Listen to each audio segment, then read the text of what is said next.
तो साथियों, कैसे हो आप सभी। उम्मीद करता हूँ सब बढ़िया होंगे। और आज के इस वीडियो में हम बात करने वाले हैं नरम दल और गरम दल के बारे में। बेसिकली चैप्टर नरम दल का है, अभी गरम दल इसके बाद स्टार्ट होगा, अगली वीडियो में गरम दल स्टार्ट होगा, लेकिन पूरे चैप्टर का नाम नरम दल और गरम दल है। तो ये हिस्ट्री का हमारा 44वां वीडियो है। आधुनिक भारत का इतिहास हम कर रहे हैं अभी, और इससे पहले के वीडियो आपको हिस्ट्री प्लेलिस्ट में मिल जाएंगे। और अगर आप टेलीग्राम से जुड़ना चाहते हैं, जहां आपको PDF वगैरह अवेलेबल हो सकती है, तो वो है @NamoIAS PCS। एक नमो IAS एकेडमी करके था, वो अब एक चैनल बंद हो गया है, उसको ज्वाइन मत करिएगा, इसको ज्वाइन करिएगा, नमो IAS PCS वाले को, अगर आप ज्वाइन करना चाहते हैं। तो स्टार्ट करते हैं हम आज का पहला क्वेश्चन। अच्छा, हिंदी के भी सारे वीडियो अपलोड हो चुके हैं, आप एक बार जरूर चेक करिए उनको। 2 की स्पीड में चलाइए, पूरी परीक्षावाणी है 2 की स्पीड में चला के जल्दी अपना रिवीजन कंप्लीट करिए परीक्षावाणी से। आपको पता है उत्तराखंड की परीक्षावाणी से अच्छे खासे आपको क्वेश्चन देखने को मिलेंगे एग्जाम में।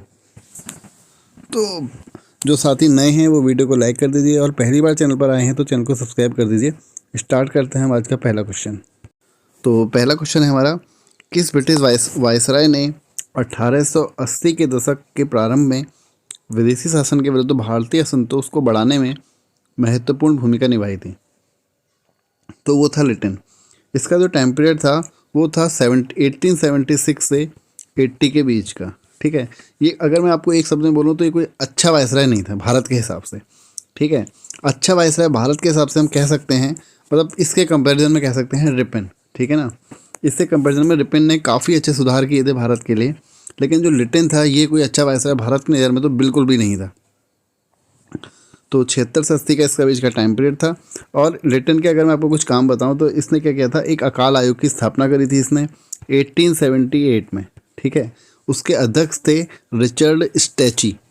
ठीक है, और एक इसने 1878 में वर्नाकुलर प्रेस एक्ट पारित किया था, जिसका क्वेश्चन सबसे ज़्यादा एग्जाम में पूछा जाता है कि वर्नाकुलर प्रेस एक्ट जो है किसने जारी किया है, किसने पारित किया?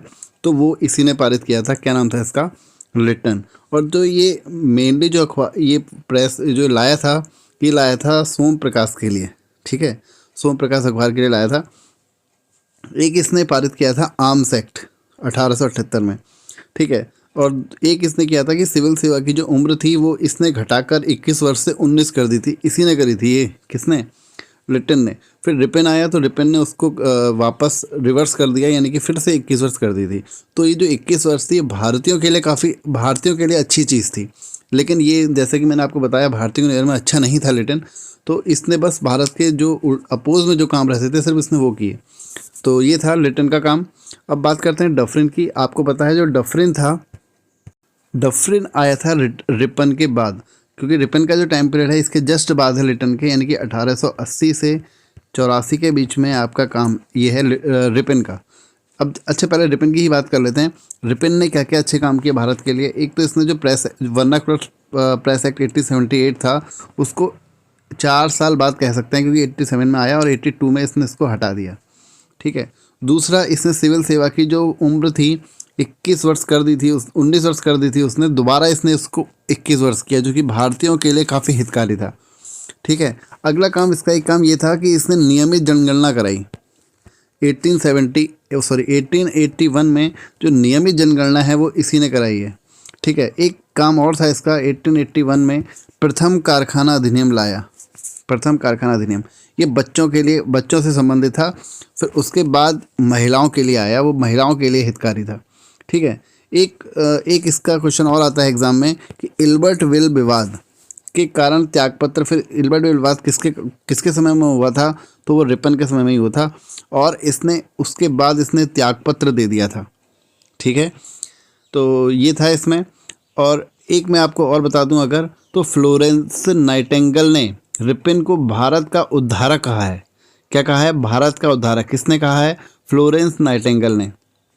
एक क्वेश्चन और बनता है यहाँ से रिपन के उससे कि स्थानीय स्वायत्त शासन का जनक इसको कहा जाता है।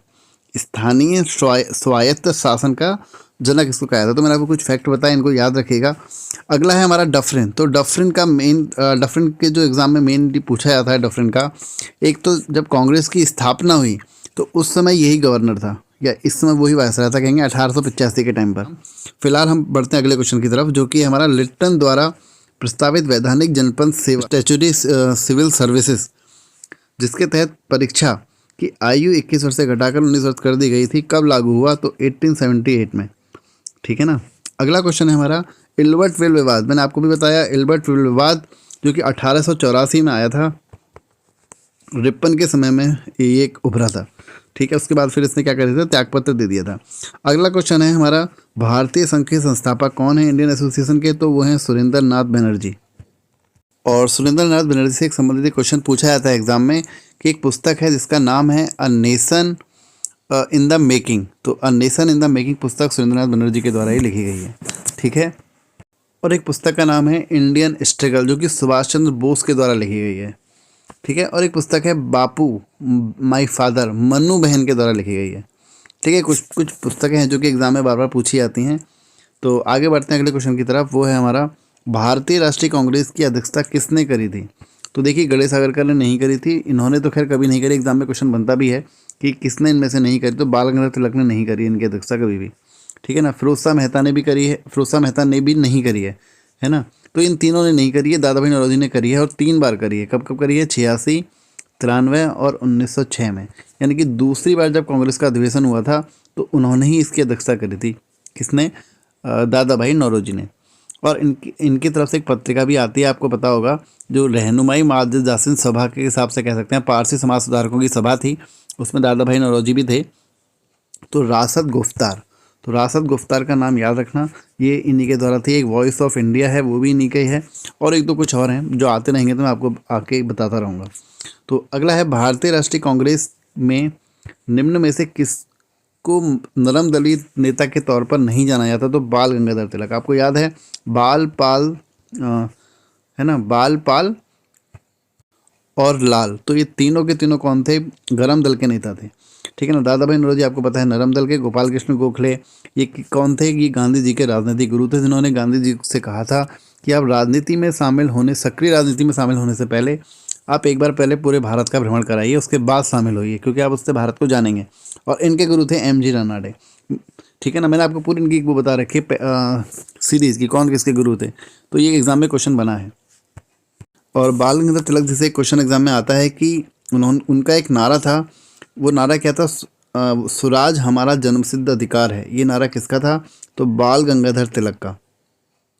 एक नारा लाला लाजपत राय का जी का भी था। क्या था? साइमन कमीशन वापस जाओ, जैसे साइमन कमीशन गो बैक, ये आपने सुना होगा। और उसके बाद तभी इनके लाहौर में क्या हो गई थी? लाठीचार्ज से लाला लाजपत राय जी की मृत्यु हो गई थी।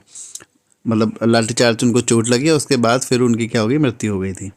ठीक है। तो कुछ ये मैंने आपको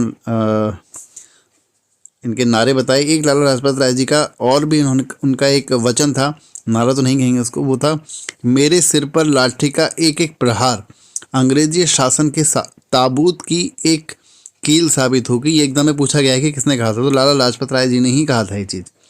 ठीक है। और चलो आगे बढ़ते हैं अगले क्वेश्चन की तरफ।